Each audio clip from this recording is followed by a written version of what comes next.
네, 안녕하세요. 모두의 친환경 오렌지 테레비 오카 리뷰의 김한영입니다. 연말이면 자동차 업계에서 항상 하는 행사 있죠. 오렌지 테레비에서도 매년 올해의 LPG 차량을 선정하고 있는데요. 올해도 돌아온 2024 올해의 LPG 차 벌써 네 번째 시간인데요. 빠르게 살펴보시죠.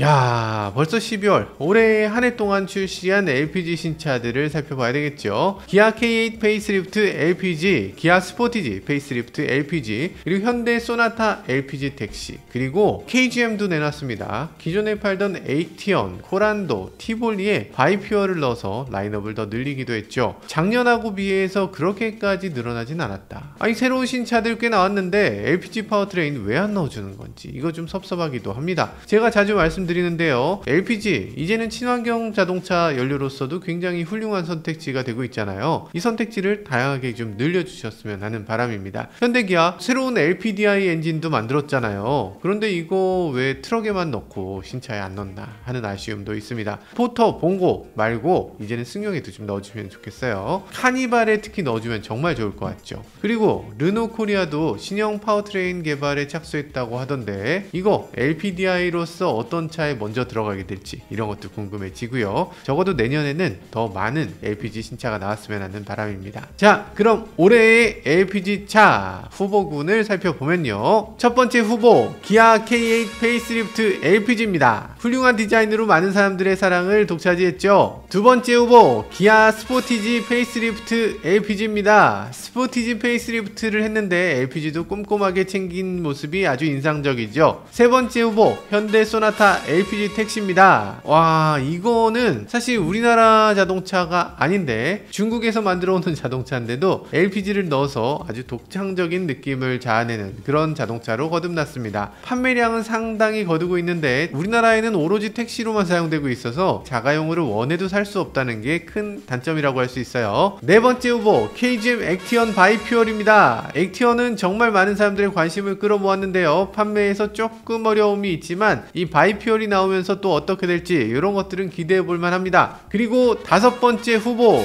포터 봉고 LPDI 모델입니다. 사실 이 차는 작년에 나왔어요. 근데 너무 연말에 나와서 2023 엘코티 후보에 들어가지 못했거든요. 그래서 이렇게 포터 봉고 LPDI까지 총 5대 차량을 후보군에 넣어봤습니다.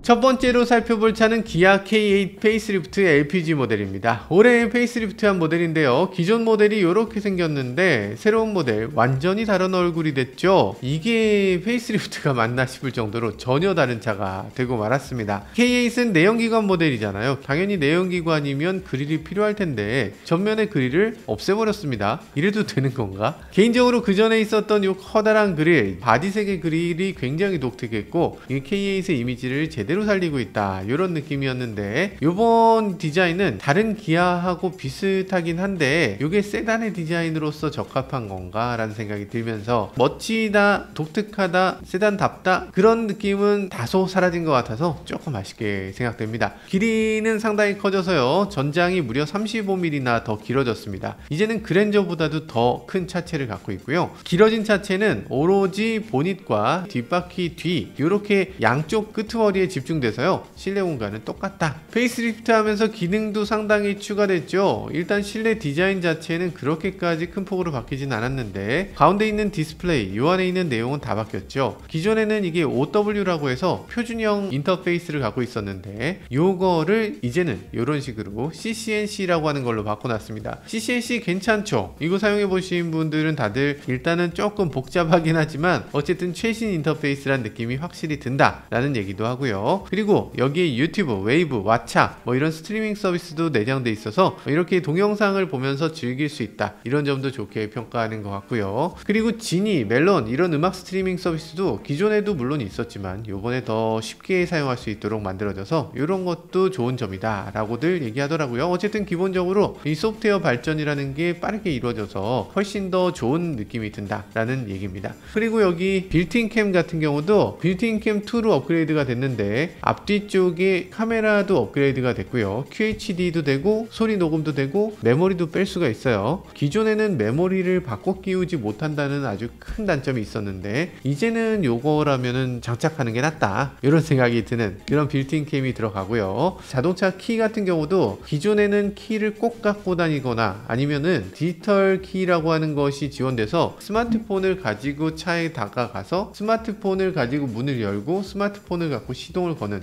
그런 기능이 제공됐는데 그건 불편해서 어떻겠어요. 디지털 키 2로 업그레이드가 됐습니다. 스마트폰을 주머니에 넣은 채로 그냥 가까이 가서 손만 대면 자동으로 문이 열리고요. 그리고 들어가서 이 스마트폰을 굳이 여기다 올려놓지 않아도 스마트폰을 그냥 주머니에 넣고만 있으면 시동을 걸 수 있어요. 이렇게 됐다는 것이 사실 꽤 의미가 있습니다. 왜냐하면 차키를 아예 들고 다니지 않게 되니까 차키를 아예 쓰지 않는다는 게 운전 방법이 전혀 달라지는 기능이기 때문에 디지털 키 2는 정말 유용한 기능이라고 할 수 있습니다. 최근 기아차답게 사운드 시스템도 많이 좋아졌죠. 메르디안 사운드 시스템으로 스피커가 14개 들어갑니다. 이건 물론 옵션이고요. 구형 모델에는 LPG에 들어가지 않았던 기능들도 이제 상당히 많이 들어오게 됩니다. 일단 2열 통풍 시트 들어오게 되고요. 옵션이기는 하지만요. 그리고 3존 공조 시스템 들어가고 후면 전동성 커튼 이런 것도 들어가고요. 하이브리드나 가솔린하고 비교했을 때 LPG가 뭔가 떨어진다 이런 것들은 그다지 없는 것 같아요. 몇 가지 있긴 한데 프리뷰 전자제어 서스펜션 빠지고요. AWD 요거 빠지는 정도. 많이 선택하는 옵션은 아니니까 크게 아쉬워하진 않으실 것 같아요. 그런데 엔진은 조금 다양화해주면 좋겠는데 엔진은 기존 모델하고 똑같습니다. V6 3.5L LPG 엔진에 8단 자동 변속기가 들어갑니다. 나쁘지 않죠? 그리고 V6를 이렇게 저렴한 가격에 살 수 있다는 거 요것도 아주 칭찬할 만하죠. 그리고 240마력을 내고요. 토크는 32kgm로 굉장히 강력합니다. 이 정도라면은 아주 여유롭게 즐기면서 탈 수 있는 정도의 출력이다. V6니까 아주 부드럽기도 하겠다 이런 생각이 들고요. 연비는 지금 리터당 8.0km를 자랑합니다. 이게 일반 가솔린 3.5에 비해서 조금 떨어지지만 LPG니까 훨씬 더 경제적이다 라고 할 수 있겠죠. 가격을 보면 3,782만원입니다. 와, 만만치 않은 가격이긴 하죠. 구형 모델하고 비교하면 가격이 얼마 올랐나? 500만원 올랐습니다. 어떤 분들은 얘기합니다. 야, 이건 너무 많이 오른 거 아니냐 얘기하는데 기존에는 어댑티브 크루즈 컨트롤, 스티어링 휠 그립 감지, 차선 유지 보조 2, 고속도로 주행 보조 이런 것들이 들어가지 않았습니다. 그리고 앞좌석에 센터 사이드 에어백 같은 것도 새롭게 들어왔고 12.3인치 클러스터 요것도 기본으로 들어왔습니다. 그러다 보니까 원래는 옵션이었던 것들이 전부 기본화 됐다는 건데 그럼에도 500만원 인상은 조금 높긴 한데 그래도 납득은 되는 정도 수준이다. 이게 깡통이거든요. 그러면 이거보다 조금 저렴한 트림이 하나쯤 있어주면 좋지 않았을까 하는 아쉬움이 남기도 하네요. 아직 K8은 시승차도 없기 때문에 저희도 시승을 못 해봤는데 이 LPG 엔진 어떤 느낌을 줄지 새로운 K8과 조합은 또 어떨지 이런 것들 저희가 누구보다 빠르게 시승을 해서 이 오렌지 텔레비에서 처음으로 보여드릴 수 있으면 좋겠네요. 자, 두 번째 후보는 스포티지 페이스리프트 LPG입니다. 야, 페이스리프트 대단합니다. 뭔가 외부에서 봤을 때 이 디자인이 너무 과격해. 뭔가 못된 애 같이 생겼어. 기본적으로 스포티지 인기가 상당하니까 당연히 LPG도 인기 있을 것 같습니다. 구형 모델은 길에서 택시로도 간혹 보이죠. 저희가 오렌지 트레비에서 여러 번 시승하기도 했고요. 디자인을 보면 기존 디자인은 이런데 새로운 디자인은 이렇습니다. 많이 좋아졌나요? 옆 디자인, 앞 디자인, 뒤 디자인 이렇습니다. K8이랑 똑같다고? K8하고는 다르지. 스포티지는 일단 그릴이 이렇게 거대한 느낌이고요. 이게 기아의 다른 자동차들하고 패밀리룩이다 라는 걸 느낄 수는 있게 만들어졌어요. 그럼에도 아주 독특한 느낌입니다. 이런 식의 자동차는 전에도 없었던 것 같고 앞으로도 아마 없지 않을까 싶은 아주 독특한 느낌을 만들어내고 있네요. 어쨌든 그런데도 기아의 패밀리룩이 다 거기서 거기다 라고 얘기하시는 분들도 계신 것 같은데 저는 나름대로 괜찮은 것 같습니다. 전면부 디자인 보면 어떠세요? 차가 좀 커진 것 같습니까? 좀 과격해진 것 같아요. 전체적으로 봤을 때는 차가 좀 작은 느낌이 듭니다. 기존에는 이렇게 뭔가 삐죽삐죽해서 이 차의 크기를 가늠할 수 없는 느낌이었는데 이번에는 페이스리프트를 하면서 크기가 딱 여기까지입니다 라고 좁혀놓은 것 같아요. 그런데 실제로는 크기는 커졌습니다. 전장은 25mm 정도 길어졌고요. 전고는 5mm 정도 높아졌다고 해요. 전면부 디자인이 이게 조금 마이너스가 되고 있는 것 같은데 앞부분에 검정색이 너무 많잖아요. 그러다 보니까 이 검정색이 축소색으로서 작용하면서 이 차의 크기를 더 좁아 보이게 느끼는 면이 있는 것 같기도 합니다. 어쨌든 뭐 많은 사람들이 차가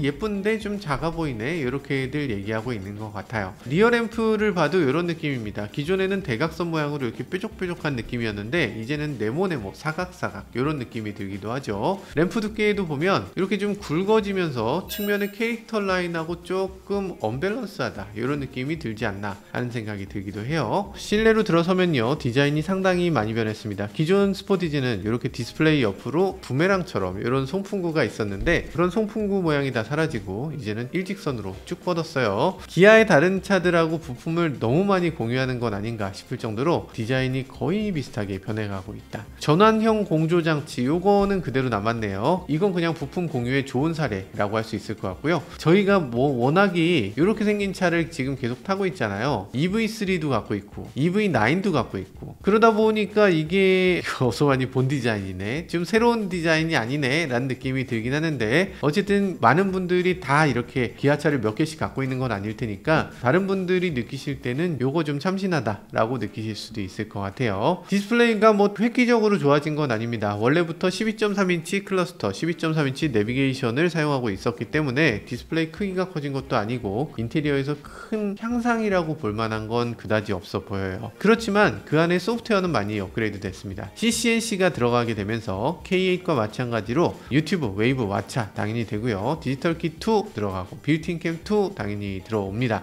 엔진은 2.0L LPG 6단 자동 변속기가 들어가고요. 아니 요건 조금 섭섭하다. 왜 6단이야? 다들 8단 쓰는데. 지금 소나타 택시하고 동일한 파워트레인을 쓰고 있는데 단점이라고 볼 수만은 없을 것 같아요. 왜냐면 택시로 사용되면 그만큼 내구성이 확보된 엔진이다 라고 할 수 있으니까요. 자, 그리고 LPG 모델의 가격은 2,901만원부터입니다. 기존 구형 모델하고 비교하면 300만원 올랐습니다. 야, 이렇게까지 올라도 되나? 페이스리프트인데 10%를 올려? 그런데 이 가격 인상이 그럴만도 합니다. 왜냐면 지금 새롭게 들어간 기능이 버튼 시동 스마트 키를 지원해 줍니다. 이거 좀 웃기죠? 기존엔 키를 꽂아서 돌렸다는 거죠.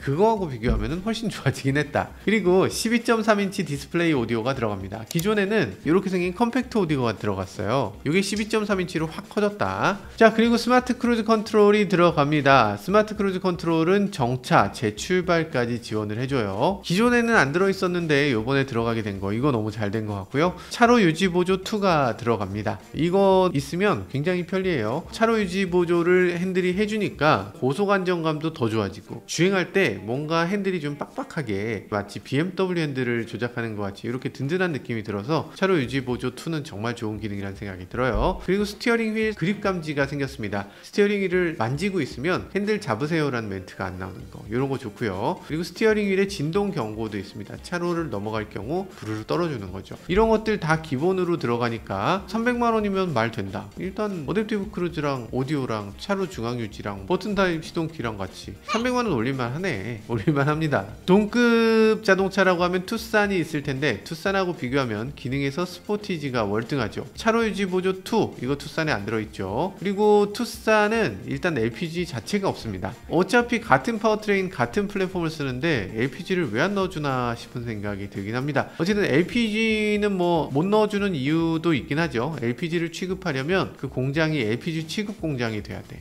LPG 취급 공장이 아니면 못 넣는다고 해서 못 넣는 경우가 있다고 합니다. 비겁한 변명 아닙니까? 어쨌든 LPG 했으면 좋겠고요. 스포티지 LPG 이 차도 곧 시승기를 올려드려 보도록 하겠습니다. 세 번째 후보, 현대 소나타 택시입니다. 소나타 택시는 원래 있었잖아요 라고 하실 수 있는데 아닙니다. 소나타 요렇게 생긴 택시가 있었고 요렇게 생긴 택시는 요번이 처음이죠. 소나타를 만들면서 그런 얘기를 했었습니다. DN8 소나타를 만들면서 이 소나타는 택시로 절대로 내놓지 않겠다, 이렇게 얘기를 했어요. 약속을 지킨 것 같습니다. 진짜 현대자동차는 DN8 소나타를 내놓지 않았어요. 이건 DN8C야. 그러니까 중국에서 나온 소나타이기 때문에 DN8하고 차하고는 다른 겁니다. 이 차를 아산 공장에서 만드는 게 아니고 중국에 있는 베이징 현대 공장에서 만드는 겁니다. 베이징에 있는 현대차란 얘기가 아니고요. 북경 자동차하고 현대 자동차의 합작사에서 만들었다라는 겁니다. 그러니까 지금 해외에서 만든 현대차이자 중국차를 한국에 가져온 거다라는 얘기예요. 사실 중국차를 한국에 가져오는 게 맞나? 여러 가지로 안 되는 요인들이 있었을 겁니다. 그동안은 이런 차가 없었죠. 왜 없었냐면 노사 협의 때문에. 해외에서 만약에 차를 들여오게 되면 국내에 있는 노조가 파업을 하는 것이 의미가 없어지잖아요. 왜냐면 우리가 파업을 하면 야 그럼 너네 파업 계속해, 우리 해외에서 가져올게, 이렇게 할 수 있으니까. 그러니까 해외에서 차를 들여오는 것을 용납할 수가 없다, 이런 입장이었어요. 게다가 해외에서 계속 물건을 들어오게 되면 국내에선 생산이 줄어들게 되니까 이것도 용납이 안 된다. 그런데 현대는 어떤 방법을 썼는지 이 차를 가져올 수 있도록 결정을 하게 됩니다. LPG 중형 택시가 지금으로서는 단종됐으니까 단종차를 해외에서 가져오는 건 당연한 거 아니냐. 그리고 이거는 기본적으로 우리나라에 있는 자가용 승용차하고는 다른 차다. 그렇기 때문에 해외에서 가져와도 된다. 뭐 이런 논리로 가져왔습니다. 사실 뭐 이거는 현대차도 아니고 베이징 현대 자동차니까 그래서 되는 부분도 있을 것 같고, 어쨌든 노사가 어떤 식으로든 합의를 해서 이 차를 택시용으로 공급해 주게 됐네요. 일단 소나타 택시는 디자인은 거의 비슷한데 약간씩 다릅니다. 일단 뭐 프레임을 보면 프레임이 조금 더 약하게 만들어졌다, 이런 얘기도 하고요. 아니다, 초고장력강을 적게 사용했지 이 철판을 더 많이 사용했기 때문에 안전성은 동일하다, 이렇게 얘기하는 사람들도 있는 것 같습니다. 어쨌든 휠베이스를 놓고 보면요, 휠베이스는 35mm 정도 더 깁니다. 그러니까 같은 차라고 얘기할 수는 없겠죠. 근데 35mm가 길면 이 차가 어떻게 되냐면 그랜저하고 사이즈가 비슷해집니다. 그랜저하고 20mm 차이.